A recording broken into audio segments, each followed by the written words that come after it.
சென்னை நுங்கம்பாக்கம் கல்லூரி பாதைக்கு ஜெய்சங்கர் சாலை என பெயர் சூட்டப்பட்ட பெயர் பலகையை முதலமைச்சர் மு.க.ஸ்டாலின் இன்று திறந்து வைத்தார்.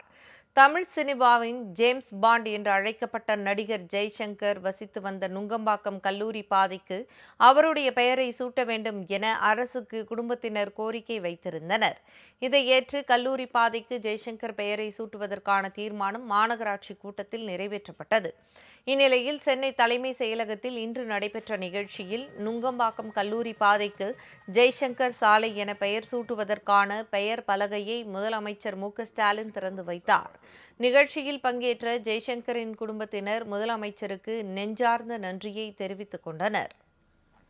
ரொம்ப ஒரு எமோஷனல் மூமெண்ட் எங்களுக்கு முதலமைச்சர் ஐயா எவ்வளவு தேங்க் பண்றதுனே எங்களுக்கு தெரியல. நாங்க எவ்வளவு நன்றி சொன்னாலும் பத்தாது.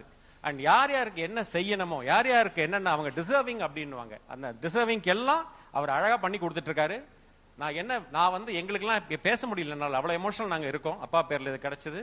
அப்பாவுக்கு ஒரு பெரிய ஆனர் இது சிஎம் அவர்கள் பண்ணது. அண்ட் இந்த திராவிட மாடல் அரசு எப்பவுமே கண்டினியூ ஆனோம். அண்ட் நிறைய பேருக்கு இவர்னால நல்லது நடந்துகிட்டே இருக்கும். இதேபோன்று மந்தைவெளிப்பாக்கம் 5வது குறுக்கு தெருவிற்கு நாடக நடிகரும் நடிகர் எஸ்.வி. சேகரின் தந்தையுமான எஸ்.பி. வெங்கட்ராமன் பெயரை சூட்டுவதற்கான பெயர் பலகையையும் முதலமைச்சர் திறந்து வைத்தார்.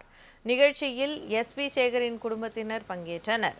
அப்போது 2026 தேர்தல் மட்டுமல்ல, இனி எப்போதும் முதலமைச்சருடன் தான் இருப்பேன் என எஸ்.பி. சேகர் உருக்கமுடன் கூறினார்.